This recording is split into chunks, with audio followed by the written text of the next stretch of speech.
You ever been in that season where it feels like heaven went silent? You're praying, you're crying, you're fighting, you're showing up, and all you get in return is silence. No sign, no voice, no breakthrough. Just quiet. And that quiet, it hurts. It's confusing because your mind starts spinning. Did I mess up? Did God forget me? Did he change his plan? But listen closely. Silence doesn't mean absence. Delay doesn't mean denial. When God says nothing, he's doing something. See, that's the thing about the process. You don't always get the play by play while the transformation is happening. You don't see the roots growing underground before the tree breaks the surface. You don't hear the sculptor's thoughts before the masterpiece is revealed. God works in silence because silence forces you to trust. You know what's easy? It's easy to believe when everything's moving, when doors are opening, when prayers are being answered instantly. But real faith, deep, unshakable, mountain-moving faith, gets built in the quiet. When nothing looks like it's changing, but you keep standing anyway. I'm talking to someone who's in that waiting room right now. You've been doing everything right. You've been faithful, consistent, hopeful, and yet nothing seems to shift. Hear me, you are not being ignored. You are being prepared. God's silence is not rejection, it's construction. Think about it. Every great story has a hidden chapter, the part where the hero is being refined, stretched, strengthened, developed. You don't get promoted in public until you've been proven in private. That's why God sometimes withdraws the noise, the comfort, the signs, because he's building your roots, not your reputation. You see, silence creates space for revelation. When there's nothing else to listen to, you finally start hearing the whisper inside, the whisper that says, I'm still here. I haven't left. Keep walking. And that's where your power grows. Because you stop chasing signs and start trusting his presence. You stop needing control and start developing peace. Some of the greatest blessings you'll ever experience are born out of seasons where God seemed quiet, because that silence taught you resilience. It taught you patience. It taught you to believe without proof. Let's be honest. Sometimes we want God to explain every detail. We want him to text the plan, show us the timeline, tell us why that door closed, why that person left, why that dream delayed. But that's not how faith works. Faith isn't about knowing every step.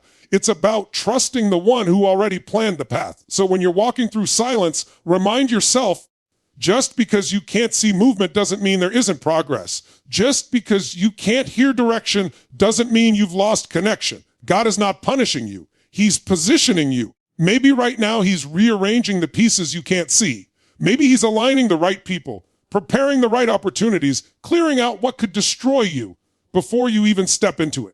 Sometimes God's nothing is actually his not yet. Sometimes his wait is really his I'm working on it.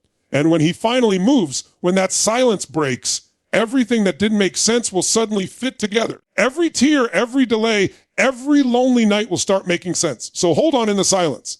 Stay faithful in the quiet. Keep doing what you know is right even when you feel nothing. Because the silence isn't the end, it's the setup. God may not be speaking right now, but he's building something you'll thank him for later. He's teaching you strength, patience, and peace that can't be shaken. When God says nothing, he's not ignoring you. He's orchestrating something beyond your imagination. And when the time is right, when your character matches your calling, he'll break the silence. And you'll realize it. He was working the whole time. Silence doesn't mean absence. God is working behind the scenes even when you can't see it. When you're walking through that season where everything feels still, where prayers echo but no answer returns, it's easy to assume nothing is happening. You start questioning yourself, questioning your faith, even questioning God. But that's when you have to remind yourself that silence is not the same as abandonment. Just because you can't see movement doesn't mean there isn't progress. When God is silent, he's not gone. He's at work in ways that your eyes can't perceive and your mind can't yet comprehend. The truth is, God often does his best work behind the curtain. The stage is quiet, the lights are dim, but the preparation is happening. You may think you're standing still, but in reality, he's setting things in motion that will shift your entire future.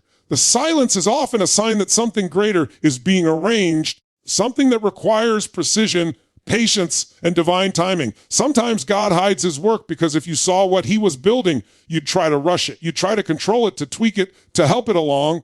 But he doesn't need your help. He needs your trust. Trust that while you're waiting, he's aligning the right opportunities, shaping the right people, and preparing the right environment. Think about a seed buried underground. It's surrounded by darkness. It looks lifeless from the surface, but inside that soil, transformation is happening. Roots are forming, the foundation is strengthening, and one day that seed will break through. That's exactly how God works in silence. He builds the unseen so that when your breakthrough comes, it can stand the test of time. We often define God's presence by feelings, by signs, by things we can measure. But the real presence of God is not always loud, emotional, or visible. Sometimes it's quiet. Sometimes it's steady. Sometimes it's the peace that doesn't make sense when everything around you feels uncertain. That peace is evidence that he's still there. The silence becomes sacred when you realize it's not a punishment, but a partnership. He's working in you, not just for you. He's refining your patience, strengthening your endurance, and deepening your trust. Because faith without silence is shallow. It's dependent on stimulation, not substance. When you think back over your life, some of the most powerful shifts didn't happen in moments of noise or celebration. They happened in silence, in the waiting, in the confusion, in the loneliness. You didn't see it then, but those were the moments that built you, the moments that forced you to lean in, to depend on something greater than yourself. Silence taught you that faith isn't about evidence, it's about confidence in what you can't see. There's a reason why God often goes quiet before a major move. Before he changes your situation, he changes your spirit. Before he promotes you, he prepares you. The silence gives you space to release your fears, your doubts, and your dependence on outcomes. It's in that stillness that you begin to understand the difference between what you want and what you truly need. You start hearing the subtle lessons he's been whispering all along, the lessons about patience, humility, and trust. And in those lessons, your character is shaped to carry the weight of what's coming next. Sometimes the silence exposes what's really inside of us. It brings up insecurity, frustration, and fear. It shows us how much we rely on external validation. But that exposure is not cruelty, it's surgery. God allows silence to remove what doesn't belong, to clear the noise, to help you see where your foundation truly rests. Because when everything external goes quiet, what remains is your relationship with him. That's where the roots deepen. That's where unshakable faith is born. When you start to see silence differently, it becomes a gift. It becomes a signal that something divine is in motion. Instead of asking, why isn't God speaking? You begin to ask, what is he building? Instead of feeling forgotten, you feel chosen for a process that requires trust over sight. You realize that behind the silence, he's making connections you don't know about, moving hearts you can't reach, setting up situations you couldn't plan if you tried. He's solving problems you haven't even encountered yet, aligning your destiny in ways you'll only understand later. Think about the moments in history where God was silent. At the time between Joseph's dream and his promotion, the years between David's anointing and his crown, the centuries between the Old Testament and the New. Each silent gap was not empty. It was preparation for something world-changing. What looked like inactivity was actually intentional movement. What felt like delay was divine design. In every case, the silence was a stage being set for revelation. And that's how it works in your life too. You may feel stuck. You may feel unseen. You may feel like your prayers are bouncing off the ceiling. But the truth is, he's closer than ever. He's working on the details you can't handle yet. He's preparing blessings that require maturity to maintain. He's crafting a story that can't be rushed. Every time you choose to keep believing in the silence, you're proving that your faith isn't conditional, it's real. You're saying, even if I don't see it, I know you're working. That kind of faith moves heaven. So when you're in that quiet season, resist the urge to panic. Don't confuse silence for separation. Don't assume stillness means stagnation. Remember that even when it feels like nothing's happening, everything's happening. You just can't see it yet. The silence is evidence that something sacred is being formed beneath the surface, something that will eventually rise into view at the perfect time. Because God doesn't waste silence. He works through it with precision, purpose, and power that will make sense only when the miracle unfolds. Waiting seasons are preparation seasons, not punishment. When life feels like it's moving in slow motion, when doors stay closed, and when everything in you wants to push forward but nothing seems to respond, it's easy to assume you've done something wrong. You start to believe that maybe God's holding something against you or that you're somehow unworthy of the blessing you've been praying for. But waiting is not God's way of holding you back. It's his way of getting you ready. The waiting season is where he develops the foundation strong enough to handle the weight of what you've been asking for. It's not punishment, it's positioning. Think about it like this. If you handed a child the keys to a car before they learned how to drive, it wouldn't be a blessing, it would be dangerous. The car isn't the problem. The readiness is God knows exactly when you're ready to handle what you've prayed for. And until then, he uses waiting to prepare you. shape you and strengthen you for what's ahead. The frustration you feel in that waiting space isn't wasted. It's fuel. It's stretching you to grow into the version of yourself capable of carrying the next level of responsibility, opportunity, and influence. The problem is we live in a world obsessed with speed. Everyone wants the quick route, the instant success, the overnight change. But the truth is, anything that comes too fast often fades just as quickly. God doesn't rush greatness, he refines it. Waiting seasons teach you patience, discipline, and humility, qualities that can't be microwaved or manufactured. They can only be developed through time, consistency, and trust. When you're waiting, you're not standing still, you're being strengthened. Every moment of delay is a lesson in disguise, every setback a step toward deeper preparation. If you look at anyone who's done something remarkable, they all have a waiting chapter, the time when nothing made sense, when everything seemed to fall apart, and when they felt invisible. But those were the seasons that made them who they became. It's the waiting that teaches you how to hold on when it hurts, how to stay grounded when it's quiet, how to believe when you can't see results. Waiting strips away the noise and teaches you to depend on something greater than your own effort. It teaches you to trust timing instead of forcing outcomes. Preparation seasons are uncomfortable because they reveal what needs to change before you can step into the next level. Maybe you've been praying for a bigger platform, but God's teaching you how to handle criticism. Maybe you've been asking for love, but he's showing you how to be whole on your own. Maybe you've been begging for financial growth, but he's training you in stewardship. You think you're waiting for the blessing, but the truth is the blessing is waiting for you to grow into the person who can protect it. That's why it's not punishment. It's progress in disguise. In those moments when nothing seems to move, you have a choice. Complain about the delay or cooperate with the development. Complaining keeps you stuck. Cooperation accelerates the process. Every time you choose gratitude over frustration, patience over panic, discipline over discouragement, you're telling God, I'm ready to learn. I trust your timing more than my own timeline. And that's when growth happens. That's when the waiting begins to transform from a burden into a blessing. It's easy to see waiting as wasted time, but in reality, it's sacred time. It's where character is built, where faith is stretched, and where endurance is forged. The waiting room is not a place of punishment. It's a training ground. It's where God equips you with the strength to sustain what's coming. Because let's be real, getting to your next level isn't the hardest part. Staying there is. And God loves you too much to let you walk into a blessing unprepared. So he'll hold you in that waiting place just long enough to make sure you're not just ready to receive, but ready to keep it. You can't microwave maturity. You can't rush the lessons that growth requires. Just like a tree needs time to grow deep roots before it can bear fruit, you need time to develop the stability that success demands. If the tree grows too fast without roots, the first storm will knock it down. The same goes for us. Without the roots built in waiting, we crumble under pressure. The waiting season is where those roots are formed, where you learn resilience, gratitude, and focus. Sometimes preparation looks like nothing's happening. You wake up every day, put in effort, pray, stay consistent, and still see no visible change. But that's how preparation works. It happens beneath the surface. God is doing the unseen work inside you and around you. He's shaping your heart, refining your mindset, aligning your environment. He's removing what could distract or derail you later. And while you're waiting, he's teaching you to trust that process even when it's invisible. The waiting season also teaches you surrender. It's in the moments where you can't control the outcome that you finally learn how to let go. You realize that your timeline is too small for the magnitude of what God wants to do. You begin to see that waiting is not a delay in destiny. It's part of destiny. It's not a detour. It's the road itself. Because preparation and purpose are always connected. The longer you fight the waiting, the longer it lasts. But when you embrace it, when you lean in and allow it to do its work, you start to see change, not around you, but within you.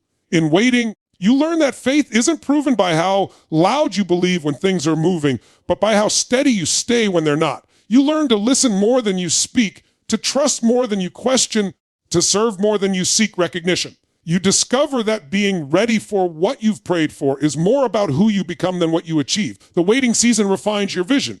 It clarifies your motives, aligns your values, and resets your priorities. Sometimes you think you're ready, but God sees the cracks you don't. He sees the impatience that could ruin a good thing, the ego that could corrupt a platform, the insecurity that could sabotage relationships. So he says, wait, not because he's cruel, but because he's kind, because he wants you to succeed sustainably, not temporarily.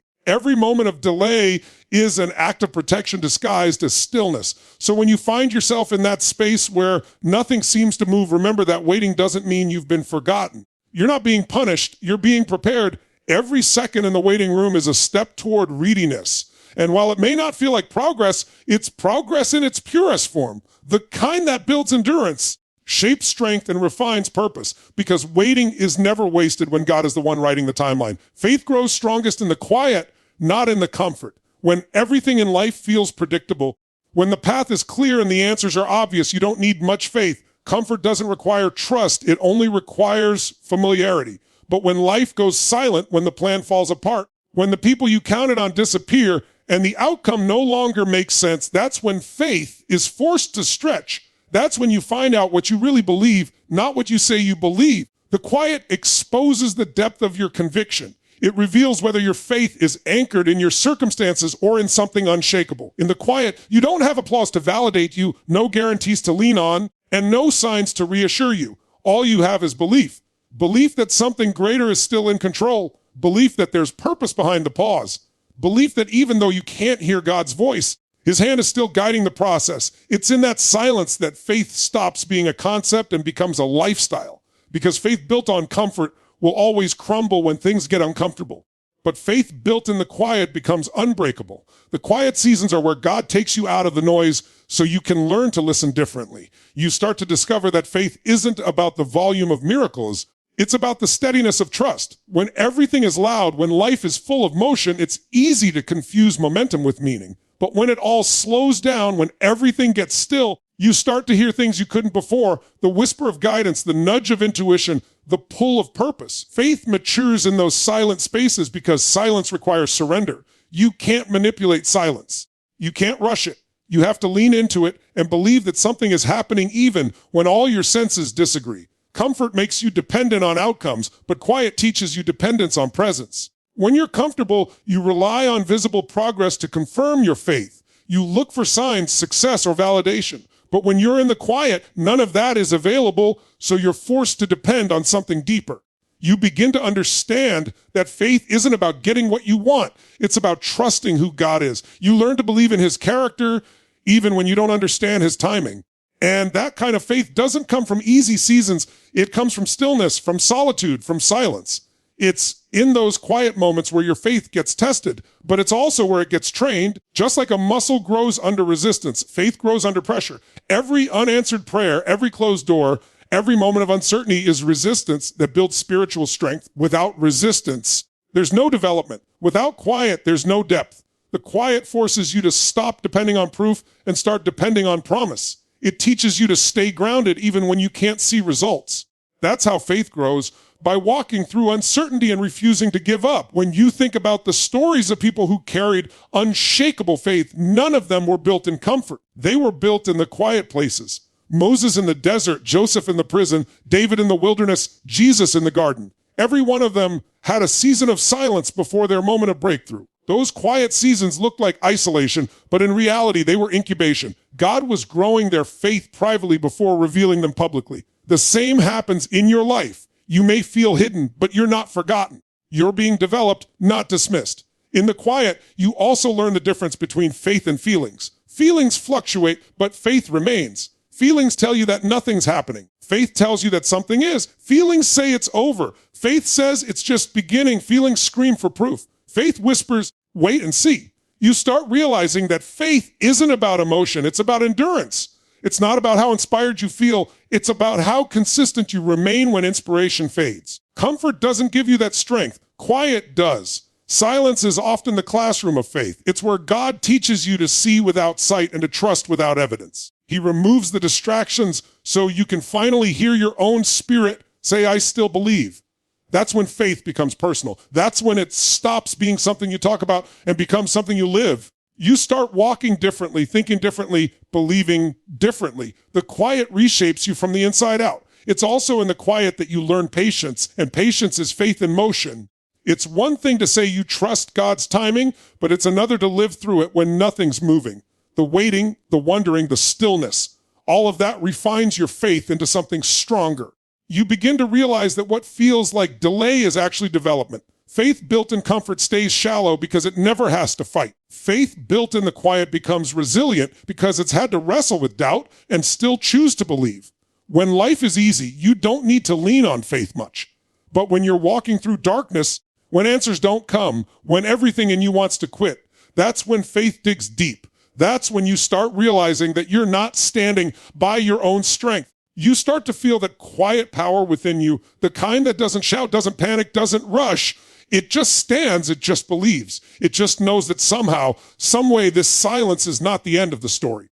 Faith in the quiet teaches you that you don't need to see the whole picture to take the next step. You don't need to have everything figured out to keep moving. You just need to believe that the one who started the work will finish it. And while that sounds simple, it's in the quiet where it becomes real, because in the quiet, there's nothing else to lean on but trust. There's no noise, no validation, no reassurance, just you and that small voice inside saying, keep going. Over time, the quiet becomes less threatening and more sacred. You start running from it and start recognizing it as holy ground. You begin to understand that faith isn't built by seeing constant miracles. It's built by standing firm when everything looks still. The quiet becomes your teacher, your trainer, your test. It teaches you how to hear differently, how to wait wisely, how to believe deeply. It's the birthplace of peace that doesn't depend on outcomes, the kind of peace that keeps you steady when life gets stormy. Faith that's born in comfort is fragile. It depends on things going right. But faith that's forged in the quiet is fearless. It stands strong no matter what, because it's in the silence where you realize you're never truly alone. Even when it feels like nothing's happening, something is happening within you. Something unseen, something sacred, something powerful. The quiet is where faith takes root, grows deep, and becomes unshakable. God's nothing often means not yet. Timing is part of the blessing. So many of us live with a sense of urgency, as if the clock is ticking against us, as if every delay is a denial. We pray, we plan, we work, and when the results don't come immediately, we panic. We think God is silent, that he's forgotten, or worse, that he's refusing. But the truth is, God operates on his own timeline, and his timing is perfect. What looks like nothing to you is often a divine pause, not yet, that's setting the stage for everything you've been hoping for. We live in a world that values instant gratification where waiting is considered a weakness. But God doesn't work according to our clocks. He works according to his plan. That means the not yet is purposeful. The delay is strategic. Every moment you spend waiting is a moment he is orchestrating something far greater than you could achieve on your own. Sometimes the not yet is about aligning circumstances, bringing the right people into your life, removing obstacles you can't even see, and shaping your heart to receive what's coming. It's a preparation phase disguised as delay, a hidden blessing in what seems like stagnation.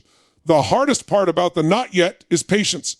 Waiting is uncomfortable. It's natural to want answers now, to want evidence, to want progress. But the reality is that God's timing is never early, never late, and never wrong. Just because you don't see immediate movement doesn't mean nothing is happening. Often, the things that take the longest to arrive are the things with the most impact. The delay is part of the blessing because it ensures that when the moment comes, you're ready to receive it fully. Think about the seasons of life where God said, not yet, to some of your requests. Perhaps you've been waiting for a promotion, a relationship, financial breakthrough, or a personal transformation. In those moments, it's easy to feel forgotten or to question your faith.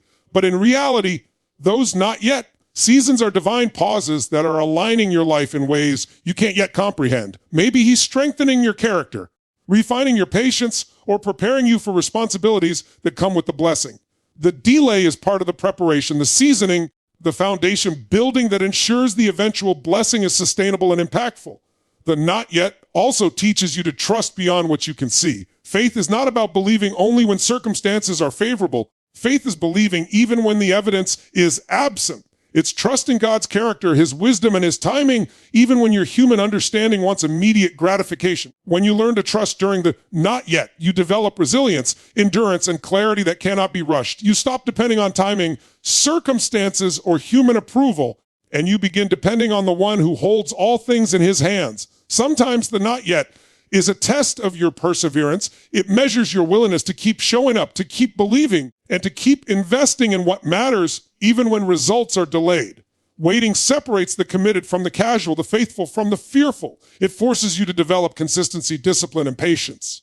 Without the not yet, you might never build the stamina required to handle the blessing when it arrives. The delay is not a denial, it's a proving ground. We also need to consider the lessons embedded in the waiting itself. The not yet is often teaching you things that will make the eventual answer even sweeter. It teaches humility, gratitude, and perspective. When something comes too quickly, we may take it for granted. When something comes after a season of preparation, we value it differently. The not yet creates depth, meaning, and appreciation. It shapes your heart to receive in a way that aligns with your growth, ensuring that the blessing is not wasted or mismanaged. Timing is crucial in God's plan. There's a reason some prayers are delayed, some dreams are postponed, and some doors remain closed. God sees the full picture. He sees the people, opportunities, and events that will intersect with your life. He knows when the conditions are right, when the alignment is perfect, and when your heart is prepared. The not yet is him ensuring that everything is synchronized for maximum impact. That's why it's never simply about waiting. It's about positioning. Everything must be in place before the blessing arrives. One of the most powerful lessons of not yet is learning patience without bitterness. Waiting without becoming resentful or frustrated requires maturity. It requires understanding that delay does not equal denial. You must cultivate a mindset that sees the unseen, believes in the invisible, and trusts the unimaginable. It's a discipline, a spiritual exercise, and a test of your character. The longer the not yet, the stronger the faith that emerges from it. The longer the pause, the greater the appreciation when it finally becomes a yes. The not yet can also be a period of alignment. While you wait, God is aligning resources, relationships, and opportunities. He's orchestrating circumstances that you cannot control, preparing situations that will amplify your breakthrough. Sometimes what you're waiting for cannot arrive until other pieces fall into place. That's why impatience can be dangerous. It may cause you to settle for less, to take shortcuts, or to miss the full impact of what God has designed. Learning to embrace not yet is learning to trust that the unseen is working for your good. Every delay carries a hidden purpose. Maybe the not yet is teaching you dependence, showing you that you cannot do everything alone. Maybe it's teaching discernment, helping you to recognize what's truly valuable versus what's temporary. Maybe it's teaching resilience, reminding you that setbacks are not failures, they are setups. Every pause is intentional. Every delay is deliberate. Every not yet is a sign that God's timing is perfect, even when yours feels flawed. When you start seeing not yet as part of the blessing rather than as a curse, everything changes. You stop fighting the pause and start leaning into it. You stop measuring progress by speed and start measuring it by growth. You stop comparing your timeline to someone else's and start trusting that your season is your season. The not yet becomes a space of preparation, a classroom of patience, and a workshop of faith. It's important to remember that God's delays are never denials. His silence is never abandonment. What looks like inaction is often intentional, intricate, and powerful orchestration. The not yet is proof that God is meticulous, precise, and sovereign. He is never rushing, never careless, and never late. Every moment of waiting is part of a bigger story that you are still too close to fully see. When God says, not yet, He's also teaching you contentment and trust in the process. He's showing you that happiness, peace, and faith do not depend on immediate results. You can be faithful, grateful, and purposeful even when the answer hasn't arrived. The waiting period is not wasted time. It is fertile ground where faith grows, character develops, and vision matures. You begin to see that life is not about instant outcomes, but about transformation, preparation, and alignment. Ultimately, the not yet is a divine way of saying, I'm working on it, and when the time is right, it will be perfect. It is a reminder that you do not need to force the process, manipulate circumstances, or rush outcomes. Everything unfolds in its proper moment, and that moment is orchestrated by wisdom far greater than your own. Understanding the power of not yet allows you to rest, to trust, and to move forward with confidence, knowing that God's timing is not just good, it is perfect. Every delay, every pause, every season of waiting is an opportunity to grow in faith, deepen your trust, and align your heart with God's plan. It is in the not yet that preparation meets purpose, patience meets promise, and readiness meets blessing. The challenge is to embrace the pause, lean into the wait, and trust that what is coming is worth every second of waiting. The silence is the setup for a breakthrough that makes sense later. Life often feels confusing when nothing seems to happen the way you expect. You pray, you hope, you take action, and yet the results are delayed or seem completely absent. In those moments, it's easy to question your path, your effort, or even God's plan. But the truth is, the silence you experience is not random. It's a divine setup. It's a season carefully designed to prepare you for the breakthrough that is coming. A breakthrough that will make all the waiting, all the struggle, all the uncertainty completely worthwhile. Breakthroughs rarely happen without preparation. If you look at any story of transformation, success, or divine intervention, you'll notice that the period leading up to it was full of silence, struggle, and testing. That silence was not a mistake. It was the setup. It was the phase where foundations were laid, character was developed, and resilience was built.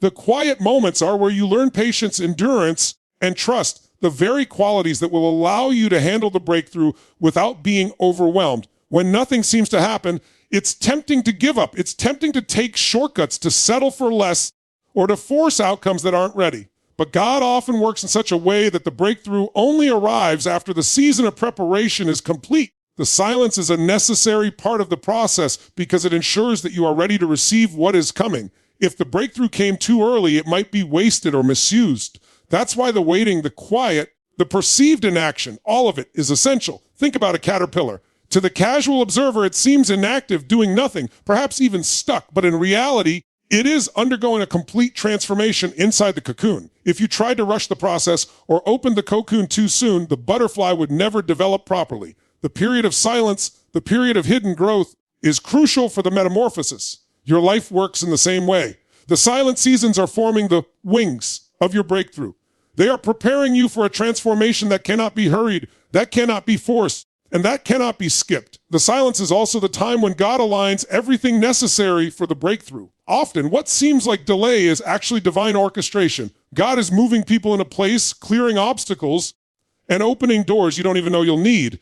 He is positioning opportunities, refining your skill set, and shaping your heart so that when the breakthrough comes, it lands perfectly and lasts. This orchestration is invisible at the moment, which is why it feels like nothing is happening. But God's work is never wasted, and his timing is never off. One of the key lessons in the silent setup is learning to trust the process. Trusting God during silence is one of the greatest expressions of faith. It's easy to believe when things are moving, when progress is visible, when outcomes are tangible. But faith that stands in the silence, that believes when nothing is apparent, is the faith that will carry you through the breakthrough and beyond. It is a faith that has been tested and proven reliable. The silence is God's way of training your trust muscle, stretching it so that it can support the weight of what is coming. The period of silence also teaches humility. When you're in the quiet, you realize that not everything depends on your timing, your understanding, or your control. You learn to let go of your need to orchestrate every detail and start leaning into divine wisdom. Humility allows you to accept that some things are beyond your capacity to manage, and that's a crucial lesson for any breakthrough. Breakthroughs are not just about achieving a goal, they are about transformation, and transformation requires surrender. Another critical aspect of the silent setup is resilience. Waiting uncertainty and perceived inactivity can be discouraging, but enduring them strengthens your resolve. Every day you choose to remain faithful, persistent, and hopeful during silence, you build the endurance needed for the breakthrough. Breakthroughs are rarely simple or instantaneous, they require stamina. The setup in silence ensures that when the moment arrives, you can seize it fully and withstand the challenges that often accompany success. The setup phase also helps clarify your priorities and intentions. Silence gives you the opportunity to reflect, to refine your vision, and to align your goals with your values. In the noise of constant activity, it's easy to pursue the wrong things or to chase temporary gains. But the quiet allows for discernment. It enables you to focus on what truly matters and to eliminate distractions that could derail the breakthrough when it comes. This clarity is essential because a breakthrough without direction or purpose can be chaotic and unfulfilling. It's also important to recognize that the setup often involves preparation in multiple areas simultaneously. God may be working on your character, your relationships, your opportunities, and your skills all at once. Each element of preparation is necessary for the breakthrough to be sustainable. The period of silence may seem slow and unproductive because the work is internal and multidimensional. You may not see immediate results, but the impact is compounding beneath the surface. Every challenge, delay, and test contributes to a stronger foundation for the success that is coming. During the silent setup, it's essential to remain patient and persistent. Patience allows you to endure the delay without bitterness or discouragement. Persistence ensures that you continue taking action and preparing yourself even when progress seems invisible. The combination of patience and persistence creates the perfect environment for the breakthrough to land. It demonstrates that you are ready, not just to receive, but to handle the responsibility, the attention, and the change that the breakthrough will bring. Faithful endurance during silence also attracts the right opportunities. People often underestimate the value of quiet preparation, but it's in those moments that God brings the right people, connections, and circumstances into alignment. Those who rush or try to force outcomes often miss these alignments because they are impatient or distracted. The setup period allows for the right timing and the right connections, ensuring that the breakthrough is both effective and lasting. The silent setup also teaches gratitude. When the breakthrough eventually arrives, you will appreciate it in a way that is impossible without the waiting. Gratitude amplifies the value of what is received. It deepens joy, increases satisfaction, and inspires continued faithfulness. Without the period of silence, the breakthrough may feel ordinary or fleeting. The waiting, the preparation, the testing, all of it primes your heart to receive the breakthrough with full awareness of its significance. Finally, the silence is a space where hope is refined into expectation. Initially, hope may be fragile and uncertain, but as you endure, trust, and prepare in silence, hope becomes confident expectation. You move from wishing things would change to knowing that they will. You begin to see that every delay, every test, every quiet moment is part of a grand design that is leading to something beyond your imagination. The setup is complete when your hope matures into expectation, your faith is proven, and your readiness aligns with the timing of the breakthrough. The silence is the setup for a breakthrough that makes sense later. Every moment of waiting, every challenge, every unseen work is intentional. It is carefully crafted to ensure that when the breakthrough arrives, it is powerful, sustainable, and transformative. The silent setup is not wasted time. It is sacred preparation that equips you to step into your destiny with confidence, strength, and wisdom.